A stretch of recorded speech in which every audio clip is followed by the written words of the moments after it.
Muy buenos días, ¿cómo están? Buenos días, profe. Buenos Buenos días, días, José. ¿cómo está, señor? Muy bien, muchas Buenos días. gracias. Bueno, doctores, gusto en saludarles. Vamos a continuar con nuestra clase y habíamos quedado el día de ayer de ya haber cerrado el tema de responsabilidad y vamos a empezar a ver la hipoteca. Yo les recapitulo la clase. Recuerden que hace 8 días estábamos viendo obligaciones principales y accesorias. ¿Se acuerdan que entonces vimos que en las obligaciones accesorias estaba la cláusula penal y la hipoteca? Solo vimos la cláusula penal. Pero como estábamos viendo indemnización, ahí fue donde hicimos ese paréntesis de todo lo que tenía que ver con la indemnización, qué fuente de la indemnización, qué el tipo de daño, qué material, inmaterial, todo, hasta lo que terminamos el día de ayer. Volvemos a retomar, o sea, eso hace parte de la cláusula penal está inmersa dentro de ese mundo que estábamos viendo y ahorita vamos a retomar el tema analizando la hipoteca, que ya es otro tema, ya no estamos viendo indemnización, ya eso ya lo terminamos ayer y ahorita vamos a ver hipoteca. Oscar, sí, adelante, por favor. Doctor, no sé si habíamos quedado en las características del daño. Ay, bueno, sí, muy bien. Gracias por recordarme. Listo, no, entonces antes de la hipoteca. Terminemos el capítulo de responsabilidad analizando las características del daño. Pues ya con esto, sí, ya una vez miremos las características del daño, sí podemos ya terminar este tema. Gracias. Bueno, entonces, listo. Resulta, doctores, que el daño tiene unas características porque no toda lesión se considera daño. Y hay un ejemplo muy básico que nos puede servir de ilustración. Si yo requiero una intervención quirúrgica, lógicamente el cirujano me va a causar a mí una lesión. Me va a abrir la piel, me va a causar una secuela, va a tener que hacer una incisión y eso per se podría ser una lesión. Me está lesionando tanto que me dan incapacidad. Pero el tema es que esa lesión yo estoy obligado a soportarla. Entonces no se puede configurar como daño. Solamente en tema de reparación, de indemnización, de incumplimiento, lo que queramos referir va a tener el concepto de daño antijurídico. Daño antijurídico. ¿Y cuál es el concepto de daño antijurídico? Esto aplica para lo civil, para lo estatal, para lo penal, lo que sea. El daño antijurídico es aquel daño que no estoy obligado a soportar. Punto final. Ese es el daño antijurídico, aquel daño que no estoy obligado a soportar. Pero ese daño que yo no estoy obligado a soportar, además de esa definición, tiene que cumplir unas características. La primera característica es que el daño debe ser cierto. Primera característica, el daño debe ser cierto. ¿Qué quiere decir eso? Cuando nosotros decimos que el daño debe ser cierto, hace alusión a que no se puede basar en meras eventualidades o hipótesis, sino que debe ser probado. Insisto, el daño cierto, esa característica de que el daño debe ser cierto, se refiere a que yo no me puedo basar en meras hipótesis o eventualidades, sino que el daño debe ser probado. Esto es importante tenerlo presente. Y yo les decía que en materia de responsabilidad, con el mayor respeto, esta materia de responsabilidad es un tema muy delicado porque yo no sé qué situación particular ha vivido cada uno de ustedes. Y en los ejemplos que uno dice, cuando se muere un niño, yo no sé aquí si alguien ha perdido un hijo, un hermano, no sé, con el mayor respeto lo digo, pero pues tengo que ejemplificarlo de algún modo. Me excusarán. Cuando yo digo que el daño debe ser cierto y que yo no me puedo basar en meras hipótesis, eventualidades de lo que puede pasar, pero no tengo cómo probar que eso que yo digo que puede pasar, podía pasar. Les decía que, por ejemplo, ayer, cuando yo hago la indemnización del daño, del daño emergente futuro, yo no puedo decir que entonces que porque el abuelito vivió 110 años, yo iba a vivir 109. No, la matemática hay una forma lógica de probar la expectativa de vida. Eso tiene que ver con estadística, lo que hace el DANI. Pero entonces, en algún momento creo yo les preguntaba qué vale más, la vida de un niño o la vida de un joven que produce en Colombia. Caso concreto, niño de 10 años, accidente de tránsito, iba en un contrato de transporte y muere. O el joven, 25 años, y el hombre, no sé, estaba en tenía un contrato laboral, era un abogado y tenía un contrato laboral por 4.500.000 pesos. Que para el derecho de daños, ¿quién valdría más? Todas las vidas no valen lo mismo. ¿Quién vale más? El joven, doctor. Correcto, el joven. ¿Por qué? Esto tiene que ver con que el daño sea cierto. Porque resulta que es que yo probatoriamente puedo probar que el joven devenga un salario de 4.500.000. Yo probatoriamente puedo probar que el joven era abogado y que se había graduado de Derecho de una universidad. Yo probatoriamente puedo probar incluso el tiempo que el joven puede llevar en la empresa. No llevaba un mes, puede que llevaba desde las prácticas, desde la judicatura remunerada, y la judicatura la había hecho hace 4 o 5 años y a partir de ahí quedó vinculado. Eso es probatoriamente, es palpable y el juez lo puede analizar versus decir que el niño iba a ser Cristiano Ronaldo. No, es que el niño está en una academia de fútbol ahí en el barrio. Y usted viera, señor juez, eso se hacía unas chilenas y eso era el jugador estrella ahí en el barrio. Y eso inducía o eso tenía que ver o per se significaba que el niño iba a ser el próximo, bueno, el próximo Falcao aquí en Colombia. Es una eventualidad, pero no hay forma de probarlo. Es una hipótesis, pero es que no hay forma de probar que ese niño que era muy talentoso, que tenía 12 años, que estaba en una academia de fútbol, yo vaya a decir que entonces que como era muy bueno en el fútbol a su edad y que porque ya estaba en una academia, el hombre iba a ser, mejor dicho, que iba a ganar la plata de Falcao, entonces que se tenga en cuenta cuánto gana un jugador de fútbol profesional y se indemniza el daño de acuerdo a eso, porque por más talento que tengan muchas personas, no todos llegan a debutar en el fútbol profesional. Y ustedes no sé si lo han escuchado, teoría se dice que inclusive depende de recursos o tiene que ser muy talentoso. Bueno, no me importa, no va a entrar en discusión. Lo que quiero que sepan es que no, pues ese daño que yo digo es que el niño era el que me iba a mantener a mí y yo tenía mi fe en él porque me iba a sacar de pobre. Eso es una expectativa, eso es algo incierto. No sabemos, pero en cambio el joven que produce, tanta certeza hay que aquí están los documentos que acreditan que producía y cuánto ganaba.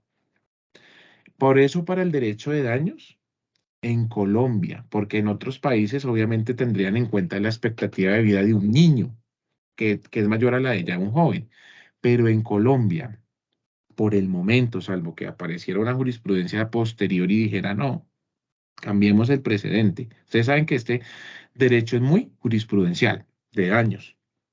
En Colombia, por el momento, vale lo que se pueda probar. En este aspecto, pues el niño no producía un peso, antes producía gastos. Eso es lo que quiero que sepan para el tema de la responsabilidad, del daño, en lo que tiene que ver que sea cierto, no meras eventualidades. Hay una hipótesis. Si quieren curiosear sobre el tema, hay un libro que se llama La pérdida de la oportunidad, de Juan David Gómez. Pérdida de la oportunidad. ¿Qué pasa en esto? Hay eventos en que aún no habiendo una prueba de que el daño sea cierto, sí se puede, mediante esta teoría, es una teoría académica que ha venido cogiendo fuerza, la teoría de la pérdida de la oportunidad, probar una eventualidad, pero esa eventualidad tiene que ser casi cierta.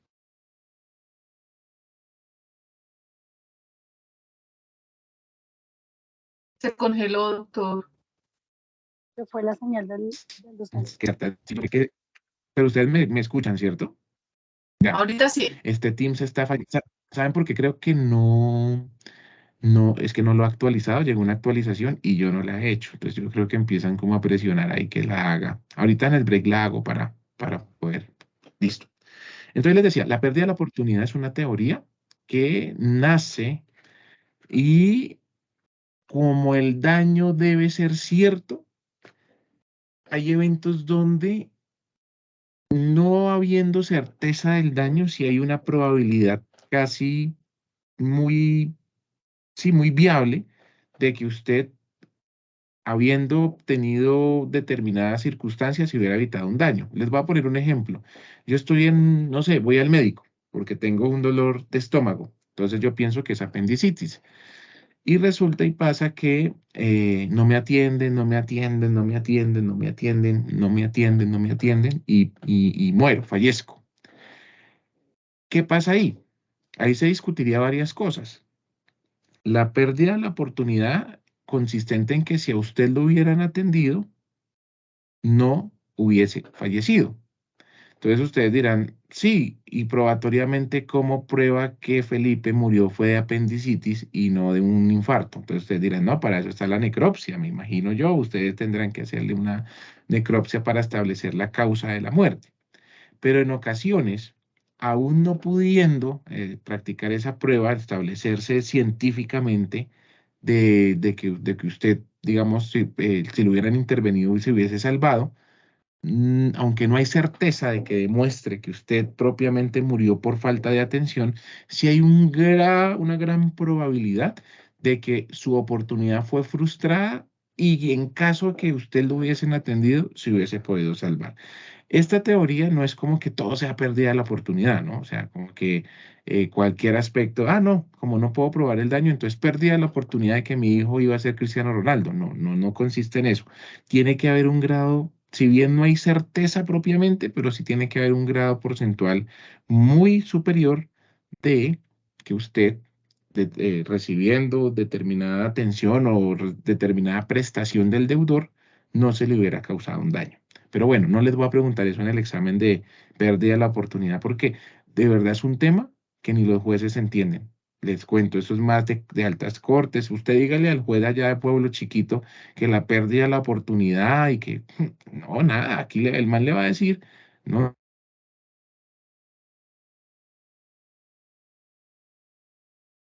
Otra vez, doctor, congelado. aquí la prueba congelado, pero No, ¿no me no se escuchan? escucha nada. No, Yo, cuando yo me congelo, ustedes no me escuchan, ¿cierto? no se escucha. Y la Es que yo sí actualización se los... demora 3 segundos, doctor. Yo ya hice. ¿Sí? ¿Será que sí? Sí, eso no se demora nada. Es que, bueno, entonces ahorita permítanme a ver, es que ya yo ni siquiera sé aquí, probar el nuevo Teams. Ya, entonces voy a hacer una cosita, voy a actualizarlo y ya vuelvo, no se vayan, no es break, ya vuelvo, voy a actualizarlo rápido y ya nos vemos, ya vuelvo. Aquí Listo. estamos. Gracias.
¿Qué pasó? ¿Nos quedamos sin el profe?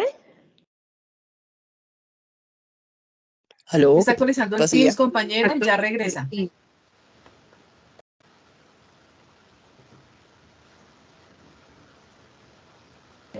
Gracias. Pues realmente más que una actualización, dijo que pues ahí como que desea el Teams nuevo, no sé qué, ahí le di clic y solo ahora que aparece el fondo blanco. No sé si a ustedes les pasó lo mismo, no veo mayor cambio, pero ya no es negro, ahora es blanco, no sé. Es eso y aparece como una figurita al lado, no más. Sí, bueno, listo. Entonces, les decía, entonces, el daño debe ser cierto, lo que significa que no, para reclamarlo no me puedo basar en meras hipótesis o eventualidades. Un ejemplo para entender esto y ya, cierro el tema.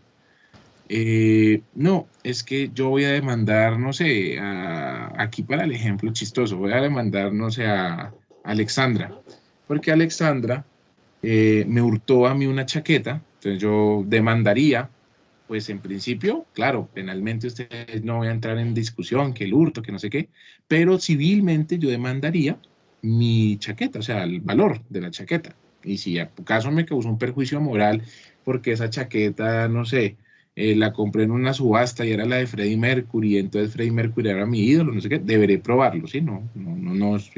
El asunto es que yo había comprado ese día, no sé, una rifa que se llevaría tiempo adelante.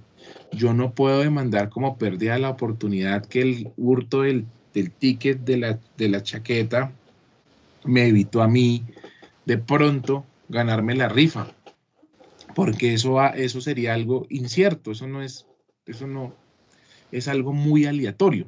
Entonces, para que me entiendan que la pérdida de la oportunidad no se refiere a que entonces yo no pruebo el daño propiamente, sino cualquier cosa, sino que es una excepción. Por eso les digo, yo no les voy a... la idea mía acá es que tengan curiosidad si les interesa eh, mirar el tema de pérdida de la oportunidad, pero es un tema hasta matemático. Si a ustedes les gustan las matemáticas, pueden mirarlo. ¿Listo? El que el daño sea cierto no significa que yo no pueda reclamar cosas futuras. Acuérdense del daño emergente futuro. Yo el consolidado lo puedo probar ya, porque pues es lo que ya salió de mi patrimonio. Sin querer decir que es que el daño sea cierto, no significa que evite que yo pueda cobrar aspectos futuros que aún no se han causado. Ejemplo, el daño emergente futuro.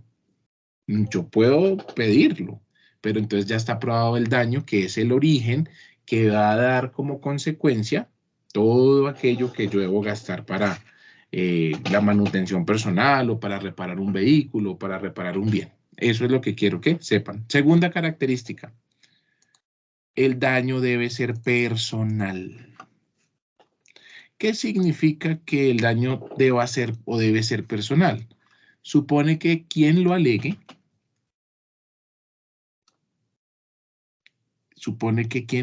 es a quien debe reconocérsele.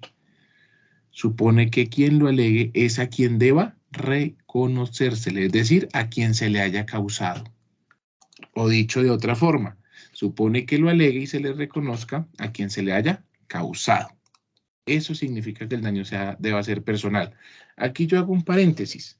No significa esto, o sea, regla general, supone que quien lo alegue o quien lo alegue y se le reconozca es a quien se le haya causado. ¿Esto a qué va? Este concepto va a que, por ejemplo, yo no puedo ir ahorita a demandar un daño que haya sufrido Oscar. ¿Yo por qué me tendría que beneficiar de algo que a Oscar se le causó? No tiene lógica. No es que a mí no se me causó el daño. ¿Yo cómo voy a demandar el costo de reparación del carro de Rosa? Si fue a Rosa, yo no soy el dueño del carro. Me da igual, patrimonialmente no tengo, ese carro no está dentro de mi patrimonio. Lo debe demandar es Rosa. Profe, o sea que cuando, por ejemplo, a mi papá se le causa el daño, yo no puedo demandar el daño que él se le causó si él fallece. Eso es diferente. Entonces, regla general, ya les voy a explicar la segunda parte. Supone que quien demande o quien alegue a quien alegue y se le reconozca el daño es a quien lo haya sufrido. Esto no significa que solamente se le reconozca en principio a quien lo padeció, porque hay que tener en cuenta las reglas sucesorales. las reglas sucesorales. Pónganme mucha atención en esto porque de pronto de esto sí sale algo en el parcial. Hablando de daño, les voy a poner un ejemplo, porque esto es con ejemplos. Y perdónenme que sea insistente en ejemplos, pero así yo también evalúo en el parcial. Entonces no es como que les doy teoría y les pongo allá ejemplos y chao, no. Yo aquí doy ejemplos y si no entienden, levantan la mano y resolvemos las dudas. Miren, mi padre, no sé, bueno, vamos a poner varios ejemplos. Primer ejemplo, mi padre es, vamos a poner una responsabilidad del Estado. Mi padre es capturado y judicializado y posterior a ello con medida de privación de la libertad intramural. Soy solo yo, es que no te escucho. Yo no sé. Sí, sí, escuchamos bien. Creo que es su internet, compañera. Solo usted, compañero. Sí, sí, se escucha, doctor. Listo, retomo. Entonces, no, yo me doy cuenta cuando es la aplicación porque yo mismo miro que me quedo congelado. Entonces yo digo, espero no se presente más eso. Bueno, entonces, una responsabilidad del Estado para lo que tiene que ver con que el daño sea personal. A mi padre lo capturan, lo judicializan y está ya en pena privativa de la libertad intramural en una cárcel. El delito por el que a él lo condenan es extorsión o concierto para delinquir. Bueno, concierto para delinquir. De hecho, eso hay una sentencia linda y uno va leyendo esas sentencias, es como una novela. ¿Qué pasó? Mi papá era taxista, lo contratan para que vaya al terminal.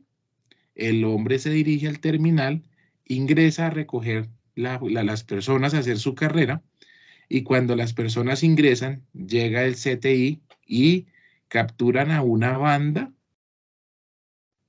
de extorsionistas, dentro de los cuales asumen que mi padre, al ser taxista, es partícipe de la banda, que era el conductor de la banda. ¿Sí? Entonces, él lo capturan y se hacen todo el proceso y lo terminan condenando injustamente, porque él solo fue a cumplir una carrera. Resulta que hay varias circunstancias. La primera, yo en mi afán de que mi papá pues está allá, requiere un abogado penalista para que él pueda salir en libertad, yo contrato a la doctora Sandra, un ejemplo, es la penalista que me da la confianza y es la que lleva el proceso. Por allá, después de 5 años, mi papá logra demostrar que en efecto era inocente y le dan la libertad. Cuando estamos frente a este tema, uno pudiese decir, hubo una privación injusta de la libertad y eso es un daño y hay que resarcirlo. Entonces mi papá sale y demanda a la nación, rama judicial, por la privación injusta de la libertad. Hasta ahí todo bien, ¿no? Es lógico. ¿Qué pasa? Él dentro de su daño emergente dice, mire, los honorarios de la doctora Sandra ascendieron a 95 millones de pesos. Señor juez, reconózcame el valor de los 95 millones de pesos. Pues, imagínese, eso costó mi defensa para poder salir de aquí. Y yo les pregunto, ahí con lo que hemos dicho, ¿ustedes como jueces condenarían a la nación al pago de los 95 millones como daño emergente de mi padre? ¿O qué harían? ¿O no lo condenarían? ¿O es lógico que sí, pues porque tuvo que pagar abogado para poder salir? No sé, ¿qué opinan? Levanten la mano y yo les doy la palabra. ¿Sí se puede condenar a la nación para pagar ese daño emergente de los honorarios de abogado? Recuerden cómo fue la historia. Mi papá lo aprenden allá, lo encierran, como diríamos coloquialmente, lo meten al hueco. Yo, en mi afán, contrato a la doctora Sandra, yo le pago a la doctora Sandra, le digo, porfa, sáquelo a él. Él logra salir, recupera la libertad y obviamente va a demandar a la nación por privación injusta de la libertad. Y cuando él demanda, entonces dice, hey, pues obvio, daño emergente, mire, la defensa costó 95 millones de pesos. Señor Ministerio de Defensa, págueme ese rubro, aparte de mi daño moral, no sé qué, pero págueme de daño emergente los honorarios de la doctora Sandra. Entonces la pregunta es, usted es el juez administrativo, usted condena y concede ese daño emergente? Nina.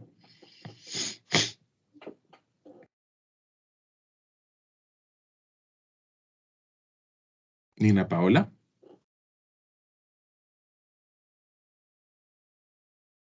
Yo sí lo reclamaría porque teniendo en cuenta que el daño emergente es toda pérdida patrimonial, en este caso, pues sufre como consecuencia de un daño, el estar en la cárcel todo el tiempo, todo ese tiempo, y pues entraría a determinarse ese daño emergente. Ok, gracias Nina. Norma. Doctor, espero haber entendido y creería entonces que sí. ¿Por qué? Porque el señor tuvo que empobrecerse en su patrimonio para poder pagar esos... Ay, no, perdón, porque lo está pagando el hijo y no el señor. ¿Sí es así? Sí, yo los pagué. Mm, entonces no. Usted Tendría que no haberlo la pagado el concede. señor. Ok, Tendría que pagarlo el señor. ok. Miriam.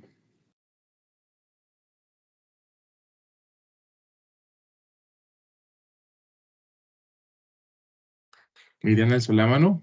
Es que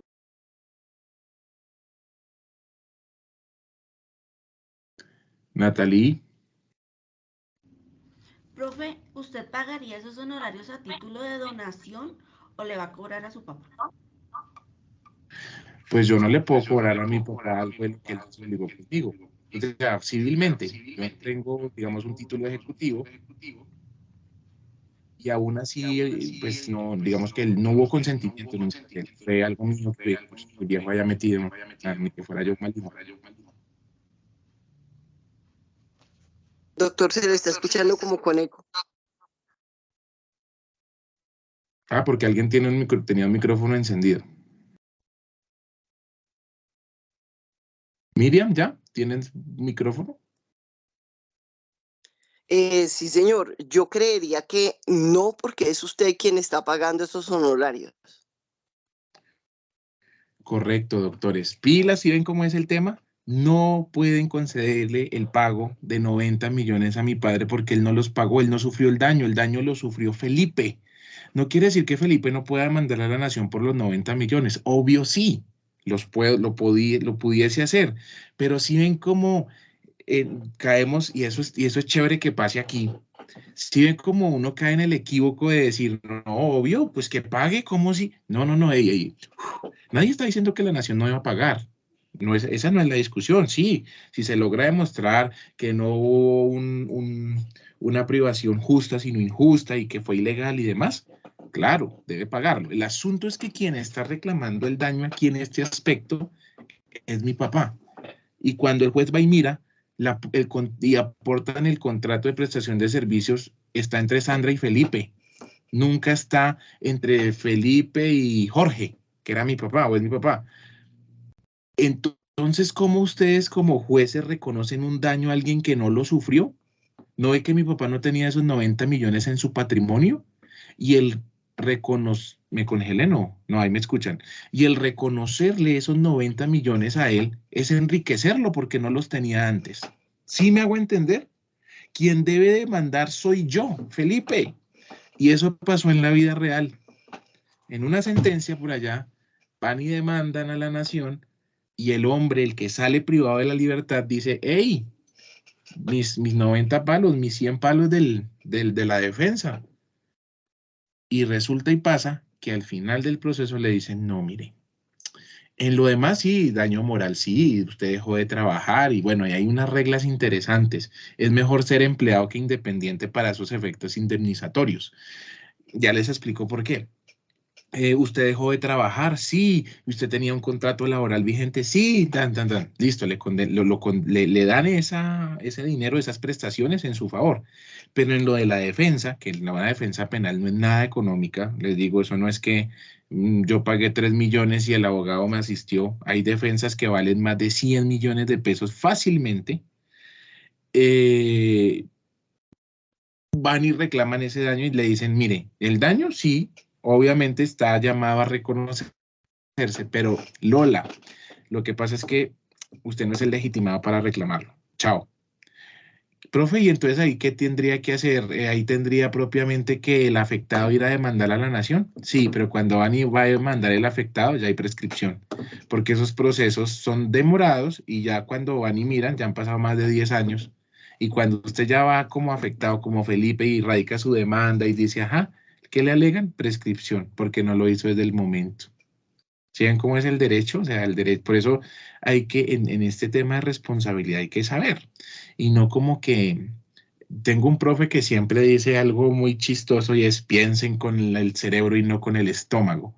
Y es una vaina que me quedó grabada y siempre uno como abogado, y lo digo porque a mí me pasa, tiende a ser como impulsivo en las respuestas, como obvio que deben reconocérselo. Entonces, ¿qué pasa? Ya después usted se pone a razonar bien y dice, mire, cuando tenga la asesoría, le dice, tiene que demandar usted que fue el que estuvo privado de la libertad y aparte tiene que demandar su hijo que fue el que pagó los honorarios para que usted saliera de la libertad.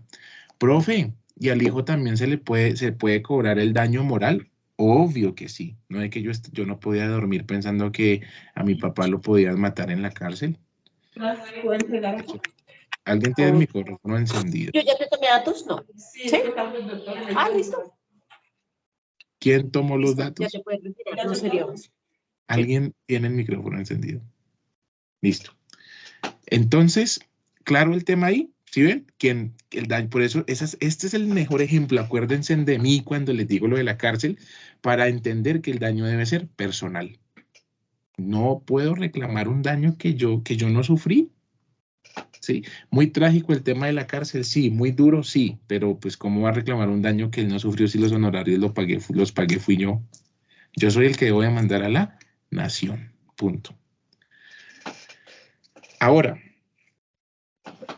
síganme con la atención porque, bueno, ahí explicamos aparte un tema del daño personal, pero el tema continúa. Resulta que en otro ejemplo, hubo una persona que iba pasando la avenida y venía un carro como a 140 kilómetros por hora. Bueno, no tanto porque eso sí es muerte segura, no. Venía a 80, a 90, en una zona donde tenía que transitar a 50. Y además, se pasa un semáforo en rojo, tras de que venía rápido, se pasa el semáforo en rojo y se lleva por delante a una persona. Esa persona cae, es atendida, dura en UCI 2 meses y posterior a los 2 meses fallece. La pregunta es, su cliente como heredero del decuyus, del difunto, el decuyus es el difunto, ¿sí? El que murió. Usted como heredero del decuyus, ¿qué puede pedir? Pues usted piense, yo como heredero de ese causante que fue atropellado, ¿qué puedo pedir? Y es aquí donde usted puede pedir lo siguiente. Es obvio que si usted era dependiente de la persona que murió, pues usted va a pedir, lógicamente, un lucro cesante de lo que dejó de percibir, pues la persona lo mantenía. O hagamos un ejemplo, supongamos que quien muere es una señora, porque pues hoy en día no es como antes, afortunadamente, que era el hombre el que era el sustento del hogar. Hoy en día la mujer es obviamente ha ocupado y estamos en deuda de que ocupe un papel protagónico, y que se preparen y trabajen. Supongamos que el hombre era, la mujer es la que la atropella, ni el hombre era el cónyuge, y queda ahí. Y entonces uno dice, ¿qué puede demandar? Pues no es que si ella lo sostenía a él, ya no, pues, se acabó la fuente de ingresos, pues un lucro cesante. Lo que yo dejé de percibir, no como una utilidad que, mantenido o aprovechado, no, pero es cierto, no es si me mantenía mi cónyuge o mi compañera permanente y ya no está, yo de qué voy a comer al mes siguiente. Pues grave. Y además que yo nunca he trabajado y ella me mantenía y velaba por mi bienestar. Pues gravísimo. Para mí se me ocasiona un lucro cesante. Para el heredero, depende. Si digamos que el heredero era un menor de edad, pues lógico, el papá lo mantenía también. Es dable pensar eso. Entonces ese heredero también va a reclamar un lucro cesante. ¿Hasta qué edad, profe? Hasta los 25 años, el menor de edad. ¿Por qué hasta los 25 años? Porque la jurisprudencia entiende que cuando usted tiene 25 años, usted ya está en edad productiva. Hay gente que empieza antes, sí. Por eso es que yo, si ustedes se acuerdan de su clase de privado de derecho de familia, uno por regla general debe alimentos hasta los 18 años, salvo que la persona se encuentre estudiando, ¿se acuerdan? Cuando ustedes vieron laboral, no, seguridad social, saben que la pensión de sobrevivientes se le da. ¿Hay alguien? ¿Quién prende el micrófono? Vengan, miren, cuiden el micrófono, que si van a participar, levanten la mano. Es que es maluco. Si ustedes recuerdan, en seguridad social, la pensión de sobrevivientes también puede estar en favor del menor de edad. Así haya cónyuge y menor de edad, va a 50-50. ¿Se acuerdan? Porque el menor de edad, y el menor de edad tendrá derecho hasta los 25 años, que se supone ya es la edad de adultez.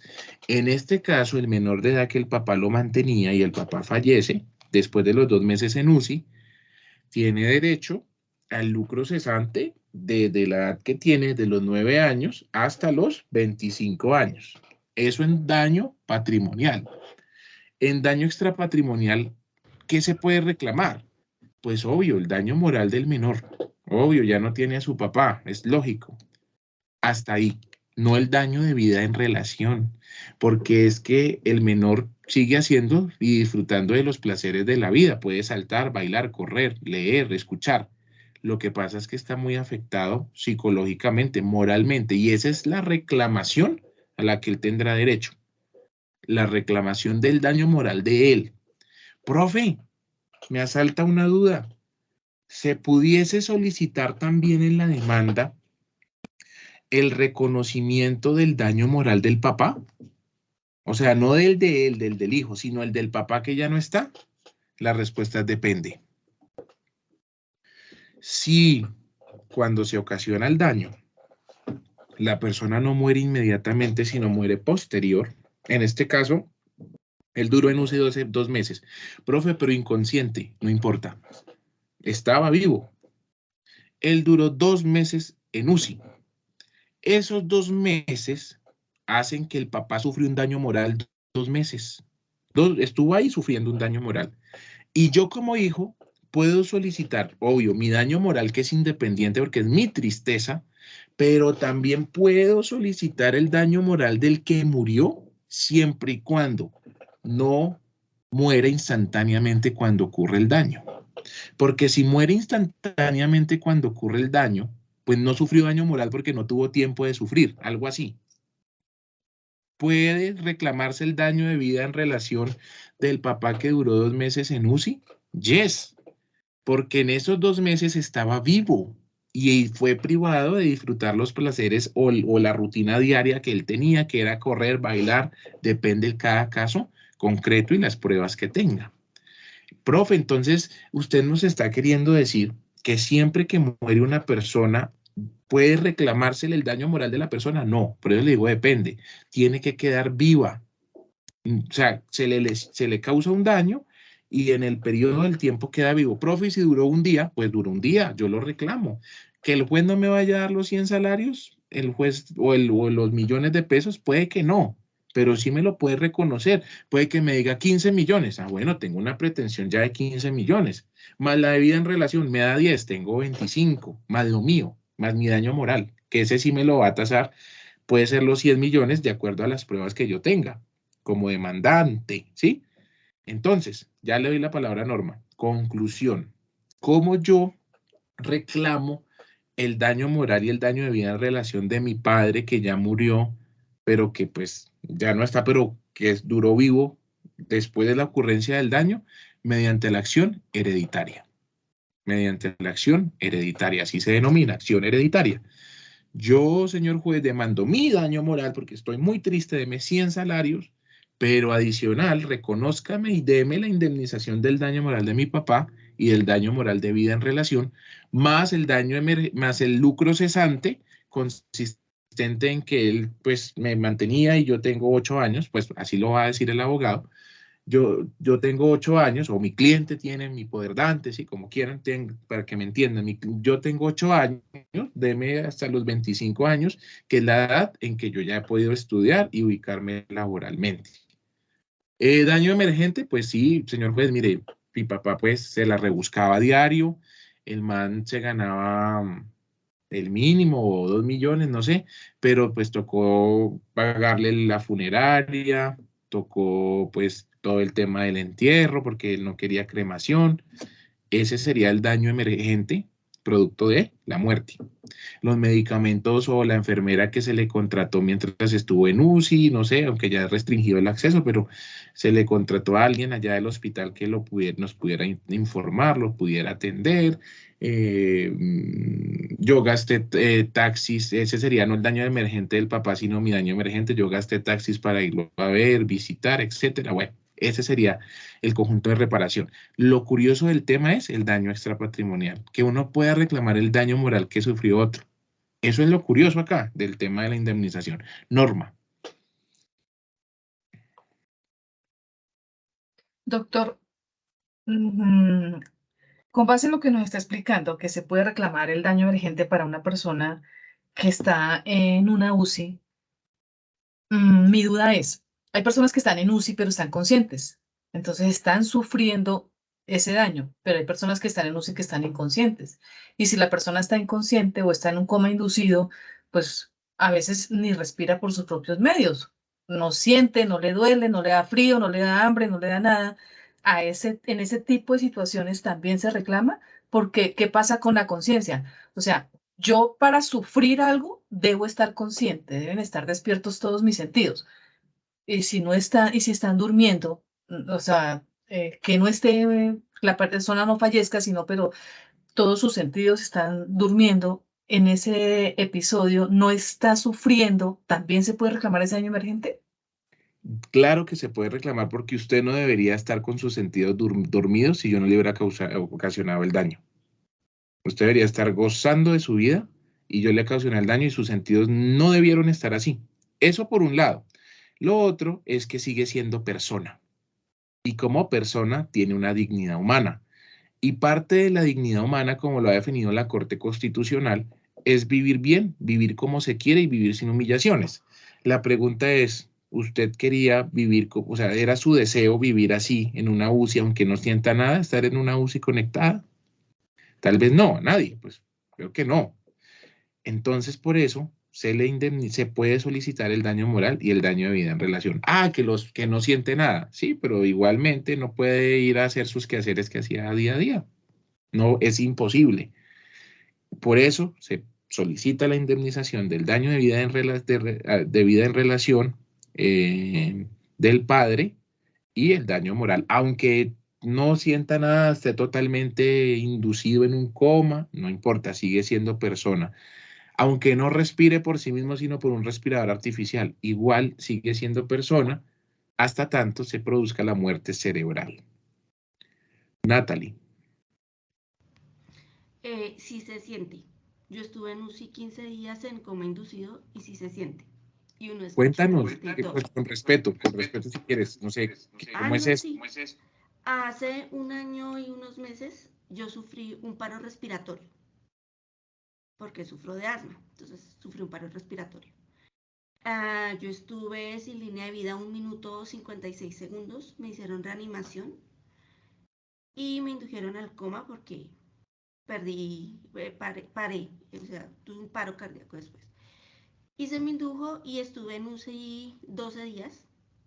El médico habló con mi familia y le dijeron como ya no tiene actividad cerebral porque dilaté pupilas. Pero no. Entonces, en la madrugada del día 12 me despierto, pero yo era consciente de lo que estaba pasando porque yo escuchaba, yo sentía cuando me bañaban, yo sentía cuando me tomaban las pruebas de sangre, cuando me introducían todo lo que me introducían en el cuerpo, porque sí se siente. Lo que pasa es que uno no tiene la capacidad de comunicar que está sintiendo, que le está doliendo o que uno de verdad está consciente. Consciente en el sentido de yo sensorialmente los entiendo, los conozco. Ya cuando uno despierta es otro tema, porque una de las consecuencias de estar en UCI es que uno sufre algo que se llama el síndrome de los pies caídos. El cuerpo se concentra tanto en mantener órganos vitales vivos que el cuerpo pierde movilidad. Entonces ustedes quedan como un vegetal. Yo duré en terapia física para recuperar movilidad como un mes más o menos. Fue bastante rápida mi recuperación, pero yo empezando porque uno empieza a aprender a caminar, empieza a aprender a escribir, a comer. Sí, son muchas cosas que dependen de esa situación. Entonces, sí, ahí les cuento, noticia paranormal, sí se siente. Que eres un milagro. Sí, los médicos pensaron que yo estaba teniendo era una recuperación de estas flash para morir. Entonces me tuvieron vigilada casi 3 días ahí en la UCI, no me dejaban salir de la UCI de habitación porque estaban muy asustados pensando que yo estaba teniendo era el síndrome del último aliento. Y de eso pues ya hace un año. Uy, te admiro. Gracias, Entonces, Nata. sí, chicos, sí se siente. No les deseo. Estás dentro de los planes de Dios. A ver, el plan es graduarse. Pero Wow. sí es bastante complicado y lo que les digo, uno sí siente. Yo sentí por ejemplo, el choque eso se llama, tiene un nombre, a ustedes le dan choques para resucitarlos y después les hacen masaje cardíaco. El dolor de las costillas, el quemón que se siente sí se siente. Hay un momento que uno queda inconsciente y la memoria se pierde, pero posterior a eso sí se siente todo lo que a uno le hace, todo. Cuando a mí me insertaron el tubo, cuando a mí me sacaron el tubo, ese dolor es terrible, porque la carne se pega al tubo. Entonces a ti te sacan y ese dolor es terrible. Y no te ponen anestesia porque ¿cómo? Entonces No. sí se siente. Y a uno en la UCI le hacen pruebas de oxígeno casi que todo el tiempo. Entonces uno siente cuando le pellizcan las manos, cuando le insertan los catéteres. Yo tengo hartas cicatrices, es por eso. Porque todos los catéteres que yo tenía se siente. Entonces sí, no es ese dolor que uno sentiría consciente, pero uno sabe que el cuerpo, que algo está doliendo y es un dolor constante. A menos que uno se muera ya, que eso es otro tema, pero sí se siente.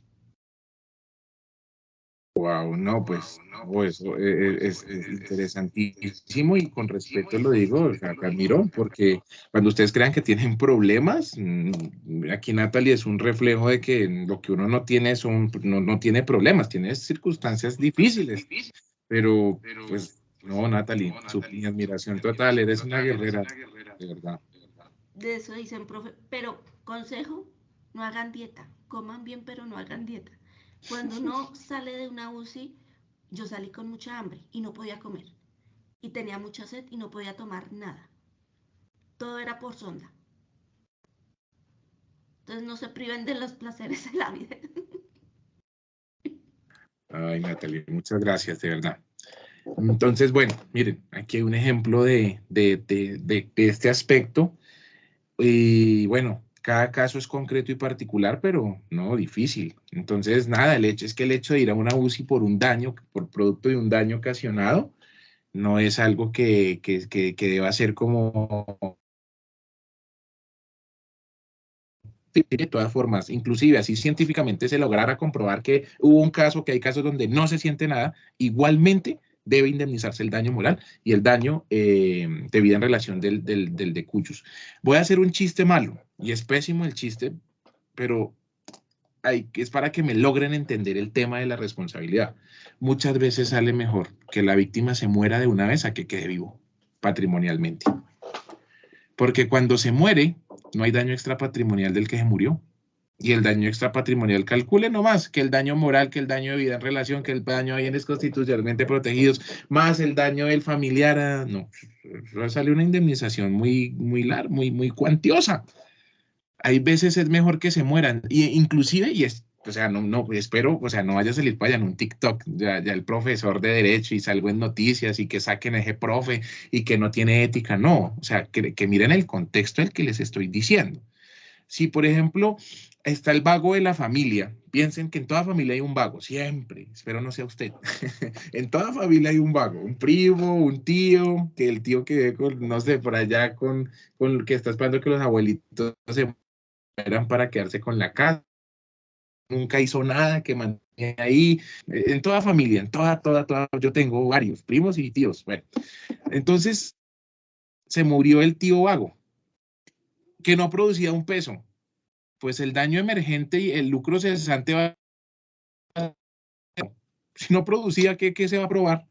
Pero el daño extrapatrimonial del man, si queda mal, pues va a ser grande que el daño moral, que mejor dicho, el man va a quedar rico a causa de un accidente.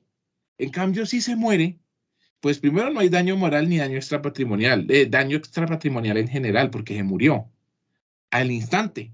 Y segundo, el daño patrimonial, pues no producía qué lucro cesante va a haber. De pronto los gastos del funerario y del entierro, o sea, sale súper barato.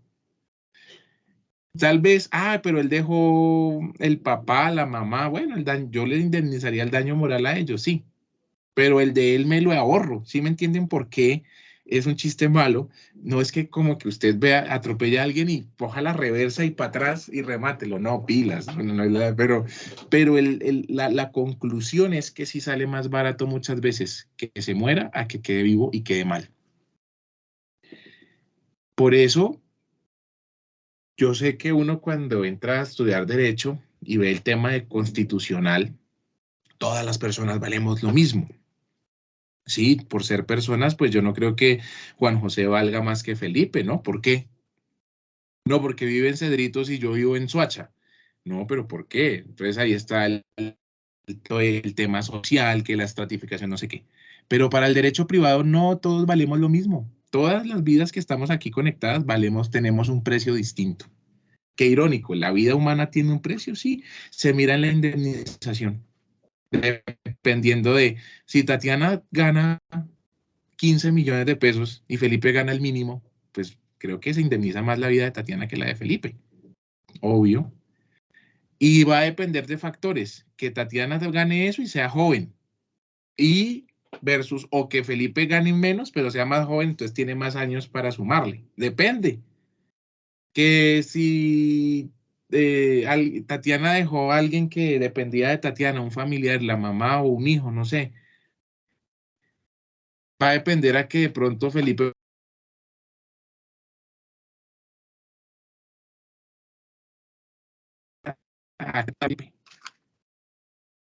La vez me congelé un intermitente. momento, me di cuenta.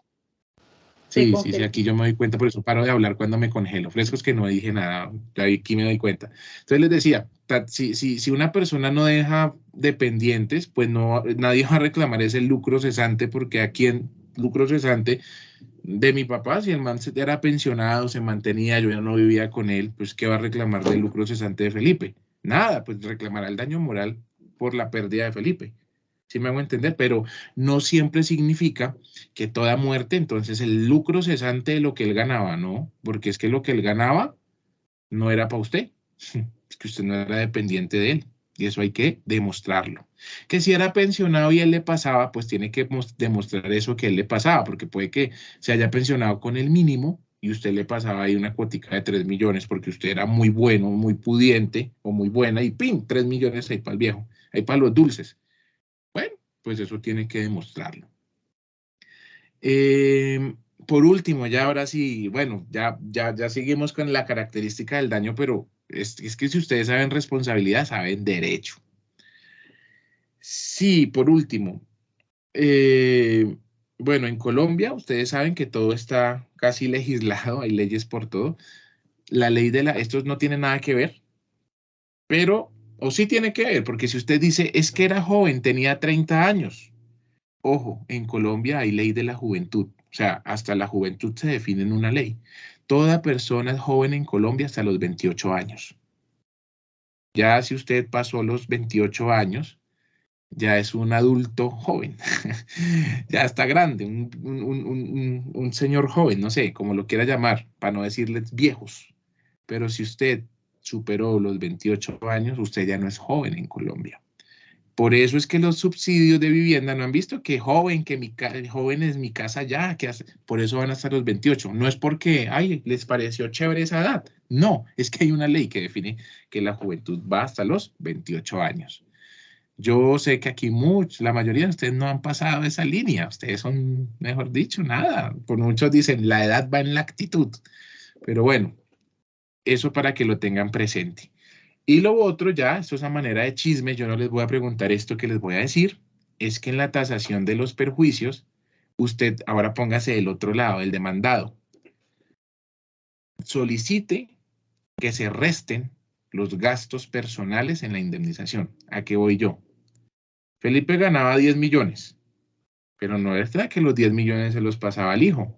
No es que Felipe comía, Felipe compraba crema dental, Felipe compraba desodorante, Felipe compraba ropa para él, Felipe se daba una vida de viajes, Felipe viajaba mucho, Felipe, no sé, invertía dinero en el hobby que tenía, compraba guitarras si era músico, no sé, cada caso es particular. Otro Felipe puede haber jugado golf, lo que sea. Esos gasticos hay que restarlos. Porque si usted tiene en cuenta los gastos personales en la indemnización, estaría enriqueciendo sin causa al que sufrió el daño, porque él nunca percibía eso. No es que Felipe se lo gastaba para él y decir entonces que ahora tiene que entregárselos a otro, significaría que lo está enriqueciendo porque nunca percibía eso que Felipe gastaba para Felipe. ¿Sí me hago entender la lógica? Los gastos personales, Felipe pagaba recibos de servicios públicos de los servicios que él utilizaba para vivir. Eso se debe restar en la indemnización. Lo mismo, profe, si no es Felipe, si no es un carro, lo mismo, el carro también tenía que pagar mantenimiento. El ejemplo del taxi, no es que se hacía 300 diarios y le quedaban los 300 libres. Pague gas, proporcionalmente que el aceite, que las llantas, que el mantenimiento, descuénteme eso, porque si me pone a reconocer full, significaría que el taxista bajaba, prendía el carro y ya estaba tanqueado. Y eso no pasa, hay que pagar y eso debe descontarse. Listo. Eso es lo que el daño debe ser personal. Siguiente característica, el daño debe ser actual. Esta es fácil. ¿Qué significa que el daño deba o tiene que ser actual? Significa que el daño no se haya indemnizado previamente. Eso significa. Que el daño sea actual significa que el daño no se haya indemnizado previamente. Si ya hubo indemnización previa, no tengo derecho a la indemnización que reclamo. Si ya hubo indemnización previa, no tengo derecho a la indemnización que reclamo. Es lógico. Si a mí ya me indemnizan, por ejemplo, yo tengo un carro, me lo chocaron, llamo al seguro, ¿no? Yo lo tengo asegurado. Señores, Sura, mire, este siniestro, bla, bla, bla. Sura me dice, uy, si ese carro quedó pérdida total. Yo le doy aquí el dinero del valor que habíamos pactado. Tome, aquí están sus 60 millones. El carro era de 85, pero me dan 60. Aquí está, tome. Sura ya me está indemnizando el daño. Entonces, profe, ¿usted no puede ya demandar al que le ocasionó el daño? No. ¿Saben quién lo puede demandar? Sura, no usted, porque Sura fue el que ya le pagó a usted. Ahí el daño ya se había indemnizado por el asegurador. Profe, o sea que el que causa el daño queda libre, chévere, o sea, libre de pagar. No, porque Sura es un negocio, como cualquier empresa. Las aseguradoras son un negocio. Aquí ellas no son una casa de beneficencia que regalen y sean buenas gentes. Lo que pasa es que Sura se subroga en virtud de la ley. ¿Qué es subrogar? Que toma las acciones que usted podía ejercer y las hace suyas, porque la ley la autoriza. El Código de Comercio, para ser más precisos. Se subroga y Sura va a reclamar a la persona que le ocasionó el daño. No es que es como que Sura llega, así en coloquialmente, y le dice, por usted haber hecho esto me tocó pagarle al Felipe. Mucha de lo que yo le pagué al Felipe porque me descuadré aquí en la caja. Eso es lo que es la subrogación. Eso es lo que pasaría en el evento de que ya la aseguradora me haya pagado. Todo lo que yo les diga por favor, utilícenlo práctico. Entonces usted imagínese un cliente, el cliente le dice, es que la aseguradora ya me pagó, pero ahora quiero demandar al que me causó el daño por desgraciado, porque esa póliza la pagué yo. Y usted ya tiene que decirle no, porque el daño ya no es actual, ya fue indemnizado. Excepción en los seguros de vida. Los seguros de vida no indemnizan. Los seguros de vida no indemnizan. Caso concreto, Pepito Pérez tenía un seguro de vida en favor de sus hijos. Sus hijos eran los beneficiarios del seguro. Estaba asegurado por 1.000 millones de pesos. Nunca le digan a nadie que cuando adquieran un seguro de vida, por favor. Estaba asegurado por 1.000 millones y se muere. ¿Por qué murió? Hubo un man que lo mató y se sabe quién es y está en el proceso penal y hay pruebas y ya lo condenaron. El hijo recibe los 1.000 millones y el hijo va a su bufete de abogados y le dice, doctor, quiero más. ¿Qué puedo hacer? O no, o va y su bufete tiene penal y civil y va por lo penal. Que pague ese desgraciado esa condena. Y usted debe decirle, allá después del que lo atienda el penalista, demandémoslo civilmente por su daño moral. Y ahí depende, pues, si el man murió y murió de una porque fueron 3 disparos en la cabeza, pues, chao daño moral, ni modo, pues, ¿a qué horas iba a sufrir? Pero si de pronto le pegaron un tiro y quedó vivo y no pudo salvarse, pero quedó vivo un tiempo, pues ya lo que les expliqué, demándenlo. Ay, pero es que el daño ya no es actual porque pues la aseguradora pagó, pues le dio 1.000 millones, que era lo del seguro de vida. Los seguros de vida no indemnizan. El seguro de vida es cumplir una prestación contractual que yo había adquirido en vida y dejé como beneficiario a unas personas. Pero en ese caso, aunque usted quede millonario con 1.000 millones en el bolsillo, puede demandar civilmente por responsabilidad extracontractual a quien le cometió el daño materializado en la muerte de la persona que en este caso era el padre del menor. ¿Claro el tema? Salvo seguro de vida, porque el seguro de vida no indemniza, sino que cumple una mera prestación contractual. Consejo práctico también. Pilas cuando van en un bus y se accidentan y de una llega un abogado en moto. A mí me da risa, son las ofertas laborales. Se necesita abogado con moto. Horario, de lunes a viernes de 7 a 5, sábados mediodía. Remuneración, 1.300.000. Y uno dice, no, jodas. No, pues, o sea, tienen huevo. Nunca se regale. Pero bueno, pues para eso estudian, ¿no? O sea, sí, yo sé que en la entrevista, ¿por qué estudia Derecho? Porque quiero cambiar el mundo. No, usted también quiere plata. Si no, monte un puesto de empanadas. Entonces, en ese tema de, el tema que del seguro, ¿qué les iba a explicar yo? Yo les iba a decir, por andar, ¿quién me dice? Yo les iba a explicar algo. Ya Pero me los seguros perdí. pilas cuando llega el abogado en moto. Sí, cuando llega el abogado y usted se rompió el tabique o usted se esguinzó o se partió una pierna y usted en el momento no es consciente del daño. Y el abogado le dice, mire, le vamos a dar 1.000.000 de pesos. Y usted piensa que 1.000.000, uy, bueno, sí, yo con eso ahí yo me repongo. Pilas, no firme nada. Ellos le llevan a usted un documento que se denomina contrato de transacción. No firme nada ni reciba nada porque cuando usted firma y dice sí acepto y le paga la aseguradora o le paga la empresa de transporte y le dice aquí, fírmeme aquí, cuando usted ya va y mira, no, que la operación no era que se le rompió la nariz, se le rompió fue el tabique y una rinoplastia particular vale 11 millones de pesos porque la EPS no cubre eso porque es estético y usted le dieron 1.000.000 y la rinoplastia que no sea en un garaje vale 11 millones, mal así contado, y usted va después demanda. Y el asegurado, la empresa de transporte le va a excepcionar dentro del tema que el daño no es actual. Y no solo eso, que ahí hubo cosa juzgada. ¿Por qué? Porque usted firmó una transacción donde ponía fin a un eventual litigio y donde usted ya firmó, donde yo ya le reparé el perjuicio.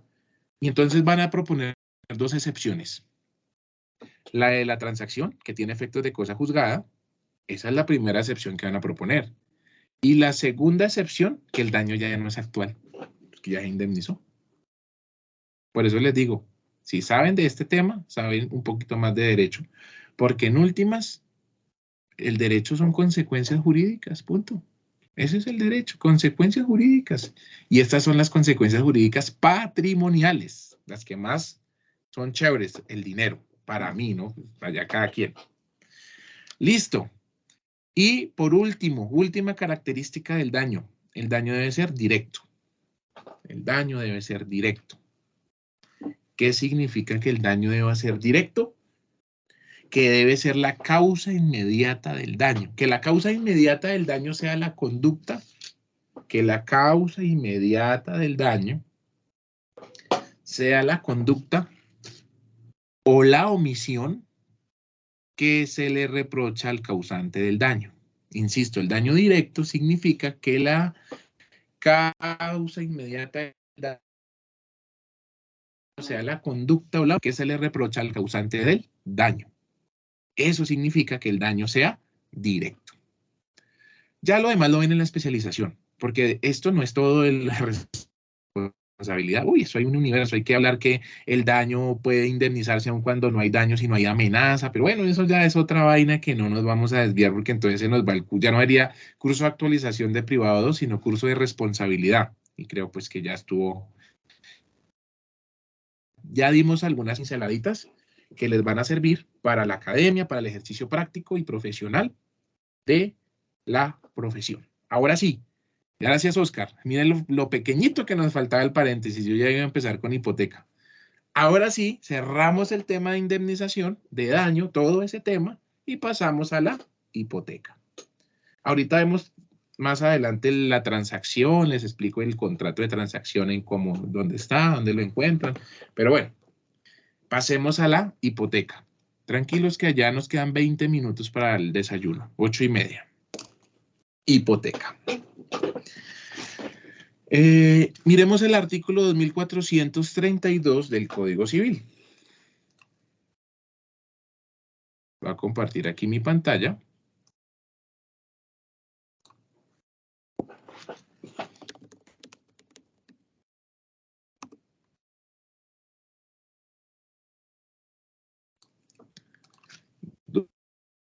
(2432) del Código Civil. La hipoteca. Bueno, ustedes saben, doctores, que lo veíamos, pues la hipoteca es una garantía real. Real porque recae sobre bienes inmuebles. Regla general, bienes muebles solo en naves, pero eso es un régimen especial del Código de Comercio. Pero inmuebles, en el común denominador de los quehaceres diarios, usted casi no le llega que una hipoteca, una aeronave, no, pues le puedes llegar y usted ya sabe, bueno, sí, no es bruto, es que la aeronave es bien mueble, pero se hipoteca porque es allá una situación del Código de Comercio. El resto son inmuebles, para bienes muebles la prenda, salvo naves. Entonces resulta que la hipoteca recae sobre una cosa corporal, un inmueble, un bien raíz. ¿Y qué definición nos da el artículo 2432? Dice, la hipoteca es un derecho de prenda constituido sobre inmuebles que no dejan por eso de permanecer en poder del deudor. Importante esta definición, muy básica. Dice, es un derecho de prenda sobre inmuebles. O sea, garantiza una prestación principal, un crédito, una obligación principal. Por eso estamos de accesorias y la hipoteca es una de ellas.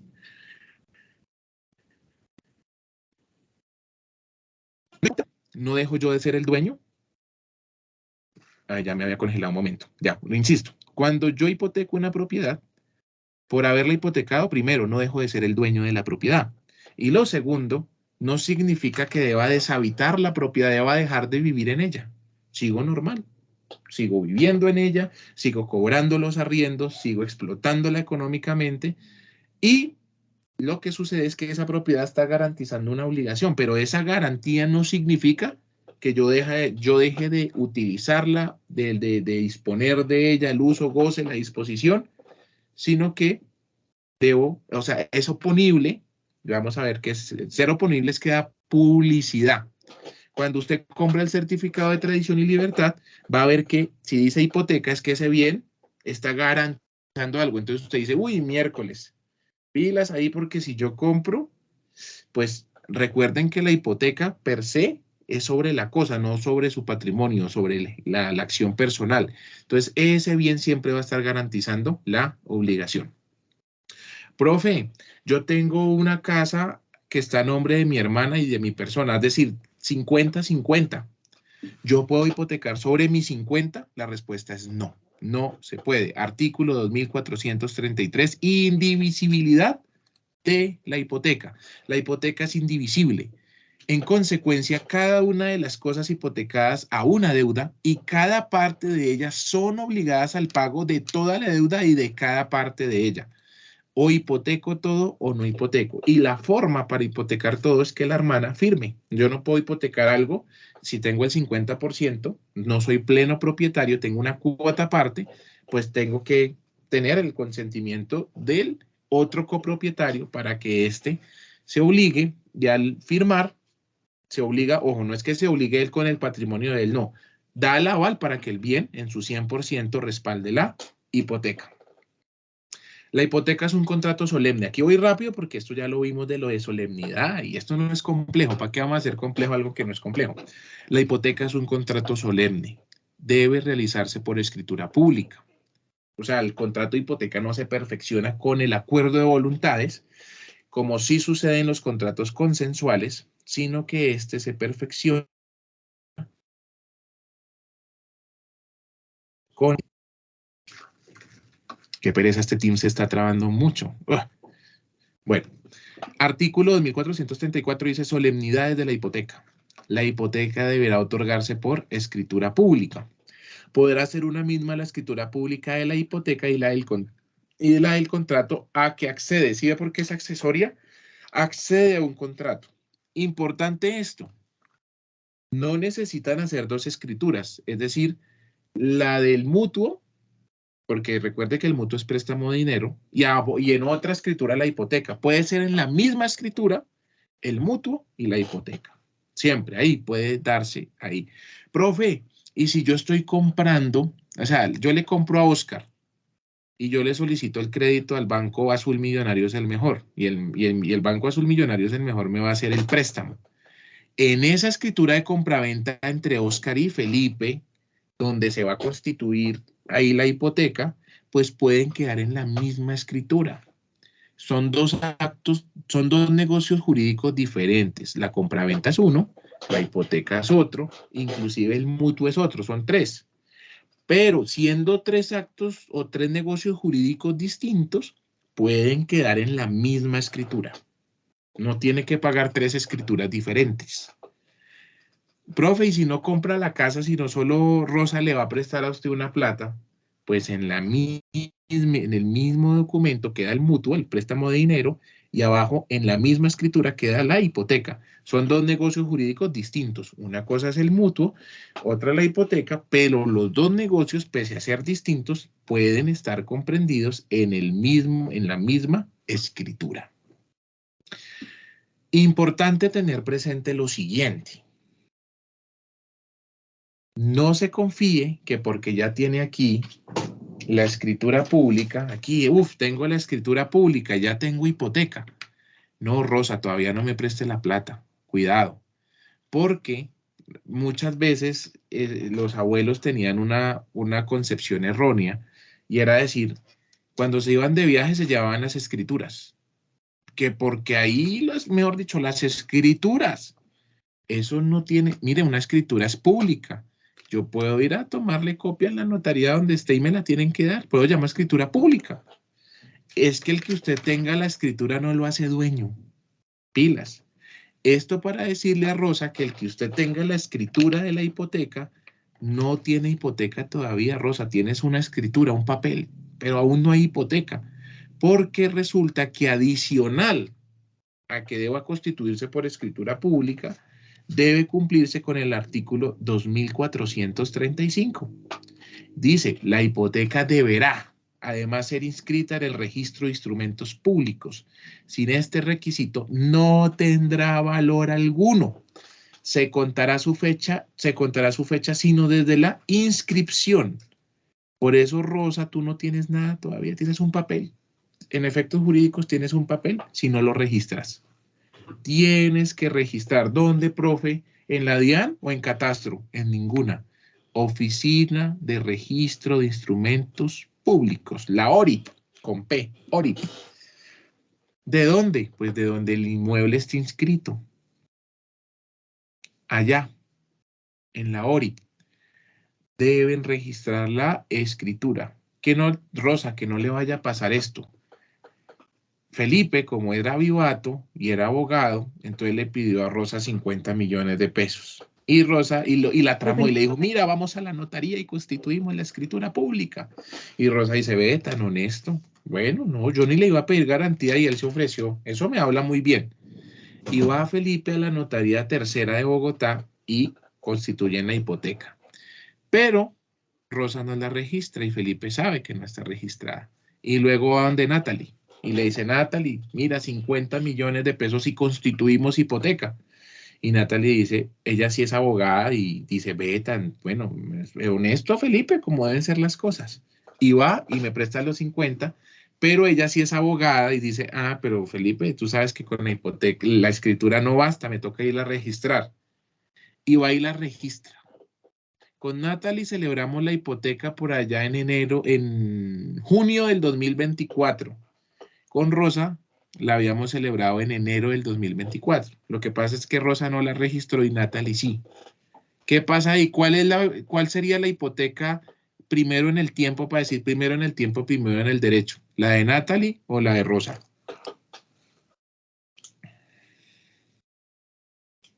La de Natalie, porque sí está Natalie. registrada.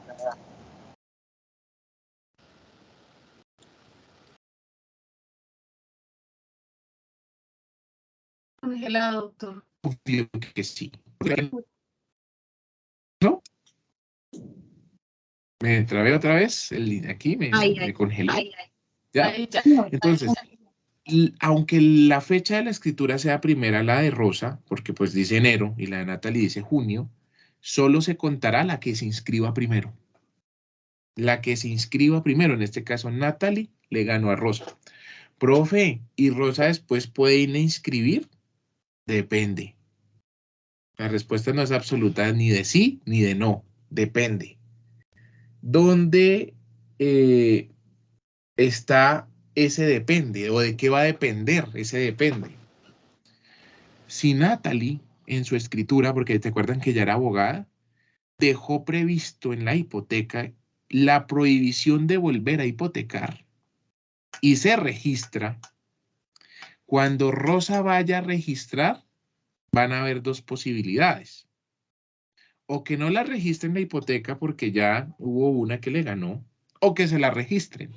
Entonces Rosa dice, uy, bingo. No, el tema va a venir dificultuoso cuando se ejecute la garantía. Y Rosa demande a Felipe y Natalie la llamen al proceso y Natalie diga, no, ¿usted quién es Rosa? No, que soy la acreedora hipotecaria, mire el certificado. Y Natalie le va a decir, no, mamita, ¿cómo así que mire el certificado? Si mire la escritura que se registró, aquí se prohibía volver a hipotecar y mi escritura fue la primera en el tiempo. Chao. Profe, usted está muy ficti, ¿dónde dice eso? Eso usted se lo inventó. Miremos el artículo 2440 del Código Civil. Es más, ¿será que uno puede vender un bien hipotecado? La respuesta es depende. No me digan, no, siempre y cuando el acreedor autorice, no siempre. Depende cómo quede redactado el texto de la hipoteca. El contrato de hipoteca que se redacta en la escritura, depende. Alguien que por favor, aquí está la pantalla compartida, me ayude con la lectura del 2440.